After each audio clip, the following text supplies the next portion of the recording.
Space. It's always the final frontier. It's in our nature to explore, experiment and conquer. But it's an expensive club to join.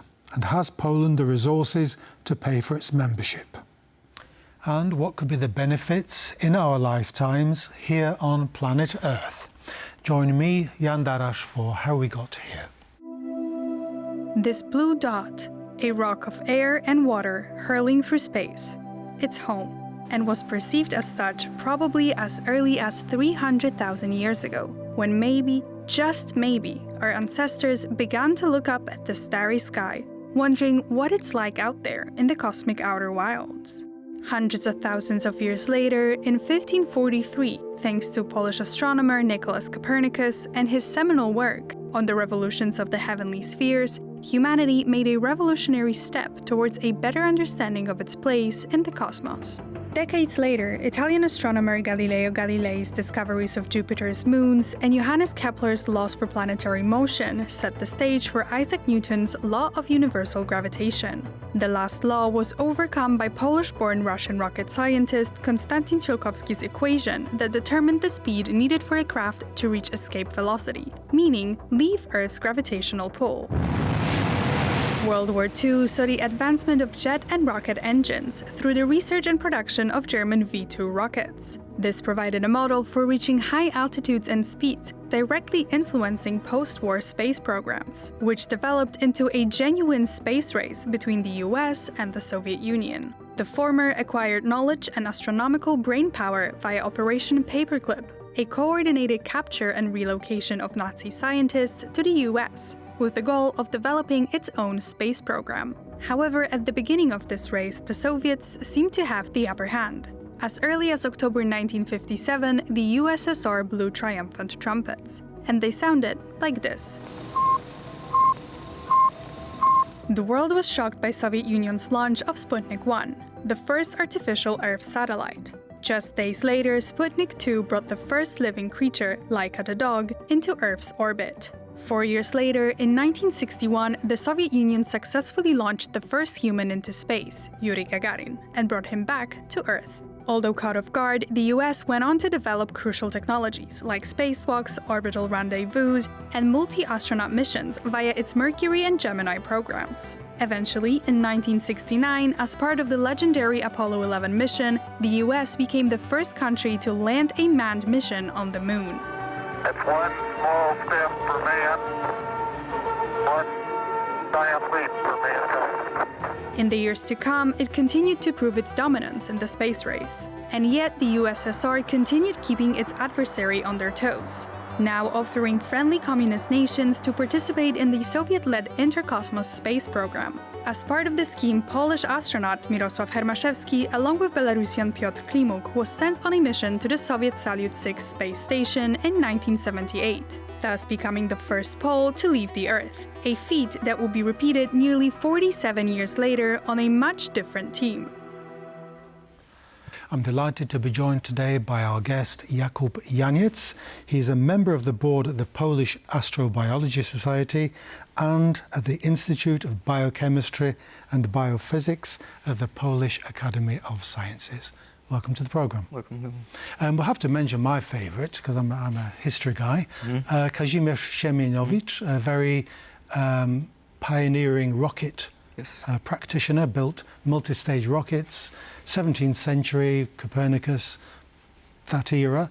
But these were people who built, who theorized, Newton, Copernicus, but they couldn't break free of gravity until the 20th century. Yes, that was this is a very hard task, basically, to get off the ground. Yeah. Through our history, people were dreaming about flights from basically so beginning, when we were starting to be aware that when we saw birds. But it took us hundreds of thousands of years to make that big jump, big leap. And first in China, for example, people were experimenting with small rockets with fireworks. And later, through the stages, people start to wonder how we can send something bigger up. Of course, as the Wright brothers were studying the birds, they developed first plane. And then later, through the years, extremely quickly, because only 60 years, if I'm not wrong, later we were walking on the moon. So this jump from basically standing still, just looking up, to actually further flight somewhere up, it was a very, very, very intense and a short movement that allowed us to explore first our neighborhoods around, and then our closest neighbor as a moon. So yes, it was kind of a very acceleration. event. And it was war. It was the Second World War that really gave the impetus for the research and the money and the resources to accelerate this process. Yes, of course, every war, as from the beginning of time, was speeding up the development of technology because we wanted to be better than our enemy. And through the time when the Nazi Germany was developing new weapons, they wanted to develop stronger weapon that could travel in further distances. During that time, around early 40s, Werner von Braun. Yes, the V2 that we saw. Yes, the V2 rocket exactly was developing a new design of a missile that was able to travel long distances, and at that time almost not detectable because it was moving too fast. Could transport the heavy payload of the gunpowder, of the explosives to the target, and later then, yes. So it was a fairly small leap to make, in that the V2 was meant to bombard enemies, and then it was a fairly small intellectual leap to make to get that rocket up into the outer space or inner space, or. Actually, yes. Yes and no, because every kilogram that we want to send up, of course, costs us fuel. Every fuel has its own weight. So if we want to send more, we have to put much more fuel into the rocket. So they have to be bigger, stronger, faster, better. Like the Saturn V. Exactly, in the 1960s. one of the most powerful rockets ever developed. Actually, until the Starship came, Saturn V was holding the title of the most powerful rocket ever developed, and the technology, the design itself of the rocket, of the engine, of the systems that can keep this actually controlled explosion under the vehicle is still very similar to the one that we had in the V2 rocket. The main parts, the nozzle, the turbo pumps, everything that powers this huge, basically flying skyscraper, is by the default, by the design, by the thought, is relatively the same. So the hardware, the ironmongery, the metal, the heavy metal, is essentially the same. We can't escape that. But what's changed in the last few years? Is it the computer technology that drives and that processes the guidance systems? What's changed is for sure the precision of the manufacturing of such parts. The materials are also a bit different, so they can withstand much more higher temperatures, bigger pressures. They can withstand much harsher conditions than the original V2 rocket, because let's be frank, the technology moved much forward, the material technology moved much forward since the Second World War, and the solutions also were able to implement in a very different way, in very different places. So we right now, if we take the newest rockets like the Falcon 9 from the SpaceX, before SpaceX, manufacturing of a single rocket engine took months. right now, SpaceX developed such technology that allows them to basically make a factory, like car factory, Yes. of those rockets. And one engine from the piece of metal till the complete engine takes about 2 weeks to manufacture. That's an amazing statistic. I mean, Yes. is it a cheaper process, or is it still as expensive as the, relatively speaking, as the Apollo mission?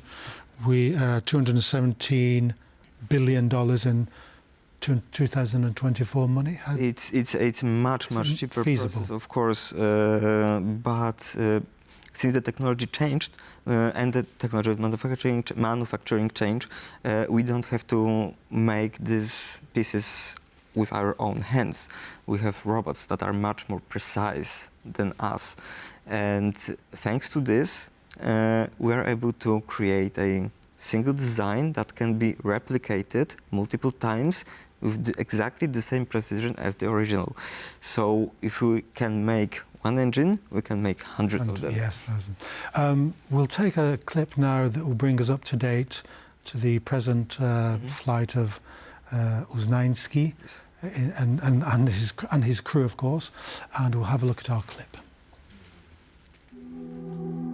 There's enough room in space for all. A modicum of this thought already shone through in July 1975, when the US and the Soviet Union's space endeavors were brought together by Apollo-Soyuz, their first crewed international space mission. From then on, and past the fall of the Soviet Union in 1991, the US and Russia would enter a path of cooperation through the mid-1990s Shuttle Mir program and carry out joint projects on the International Space Station, launched in November 1998.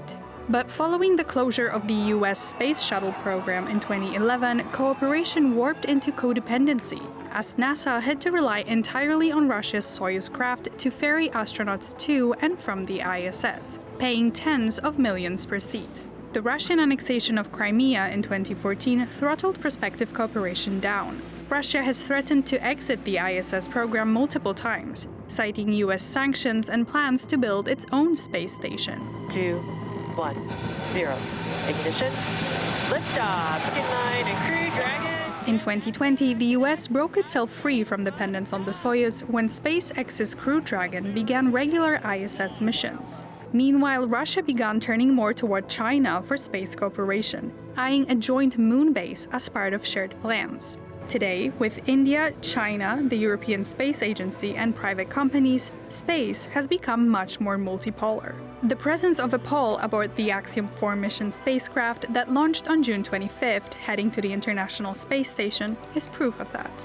This is how history has been written. Dr. Sławosz Uznański-Wiśniewski is becoming the second Pole who is lifting up and going to space. Scheduled to conduct a series of biotechnology experiments, including research aimed at helping humans grow food on Mars in the future, Polish astronaut Sławosz Uznański-Wiśniewski joins a pan-human effort at bringing the whole of humanity to a cosmic leap. In contrast to Hermaszewski, this time in the company of an American, Indian, and Hungarian national. It's an amazing feeling to be in orbit for the first time. We have the second Pole in space, Dr. Sławosz Uznański-Wiśniewski. 65 million euros is the figure that cost his trip there. What does Poland get for that investment? I'm kind of It's a very just question because it's provoking you a bit there.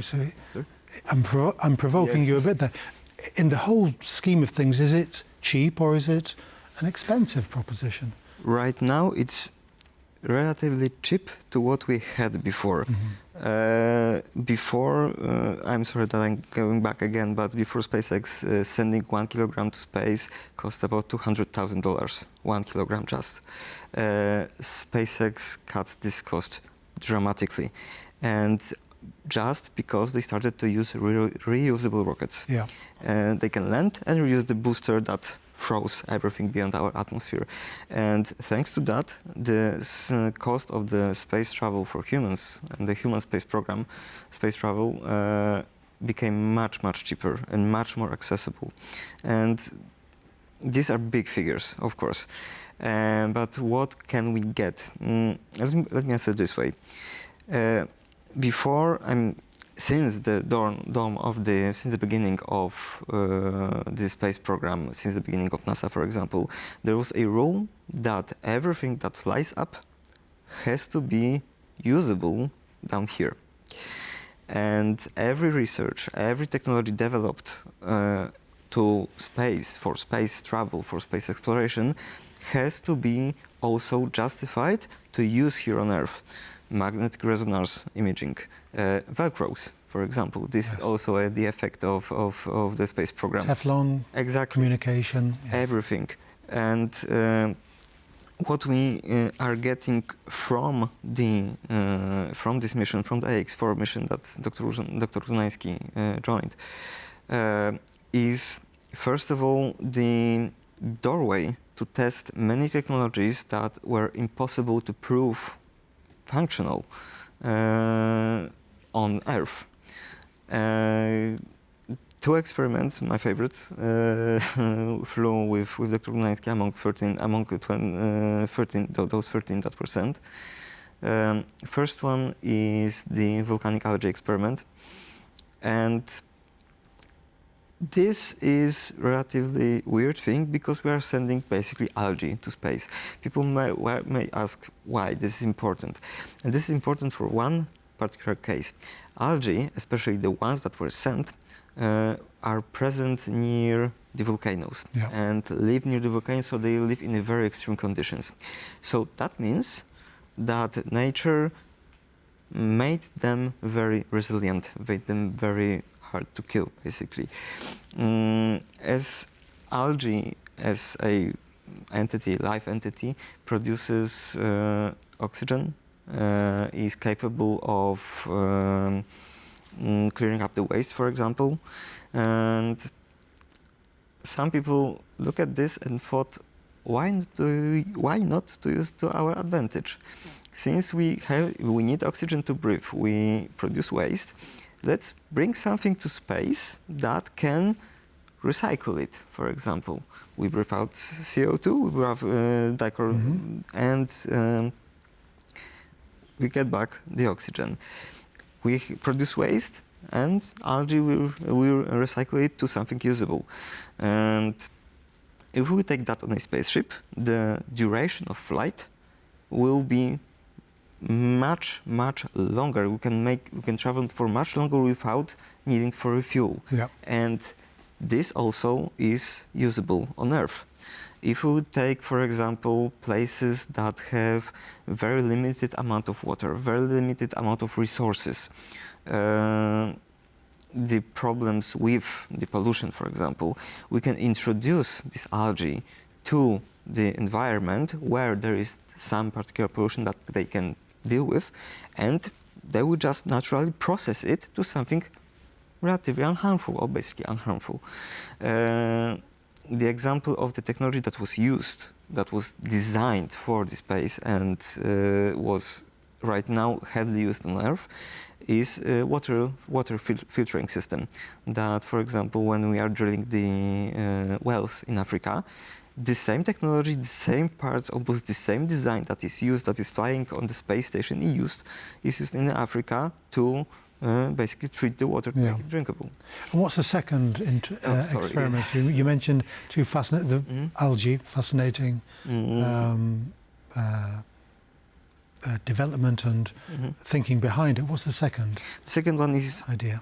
Relatively similar, because we send a group from Poznań sent yeast, normal yeast that we use for baking, but they enhanced them a little bit. There are animals called tardigrades, commonly known as water bears, that are very resilient. It is very hard to kill them in almost any way. They can withstand extreme radiation, they can withstand extreme temperatures, lack of water. If we put them on a desert, in the middle of the desert, and leave them for 10 years, go pick them up, rehydrate them, they will be totally fine. and they will work. Yeah. They will live as they should. And researchers group from Poznań made a genetic study on the tardigrades and looked for the genes that are responsible for this resilience, for this life force, let's put it this way, and introduced this one gene into the yeast to check if this gene would enhance the durability of the yeast and make them more resilient to the harsh conditions, like the lack of gravity or increased radiation that we have in space. And these yeast were sent with Dr. Uznański on AX4 mission, and now are tested if we can use them, for example, for biological factories. So they're quite cost effective in the Polish investment. A couple of final questions for you at the end. Why is it not more cost effective? We mentioned that the costs are being driven down by technology and materials, etc., etc. Is it not more cost effective just to send a drone out into the space, into the darkness, to mine whole planets? Or why are humans necessary for this, do you think, if they are necessary? This is a very good question also. Of course, to mine things, to gather things, basically, okay, we can send the drone, we can send the robot that will drill through the crust of the moon and extract what there's to extract and send it back. But as humans, we have that one special thing that we have thinking in our brain that we want to look what's beyond the horizon. We can send every drone we want, every kind. We send them many rovers, many robots on Mars. We saw how Mars looks like, what's basically its composition, but till now, and I hope for a very long time still, nothing will replace the human hand and human eye. If we go there and look for things, our approach, our way of thinking will allow us to study this new world in a very, very different manner, in a very human manner, basically. Yeah. And Is Dr. Uznański the last Pole to go into space, or is he going to be the start of a new Polish space program, do you think? I hope he won't be the last. I seriously. It's a long while since the last one. Of course, it took us almost 50 years to send another Pole to space, but since Poland moved to a very different stage on the world arena, basically, we moved very quickly, to the very high places, so to speak. We are now capable of very big things, actually, and I sincerely hope that Dr. Uznański was, to some sort, a pioneer, along with General Hermaszewski, and he paved us the way that we can establish a Polish presence in space, basically as something routine. I really hope that we will reach the point where things like Polish citizens, Polish technology, Polish thought in space will become something boring. Yes, it's rather than just a one-off phenomenon. I suppose the big question is there another civilization that's thinking exactly the same thing as you said about these limitless resources? We are thinking to explore and conquer. They might be thinking the same thing.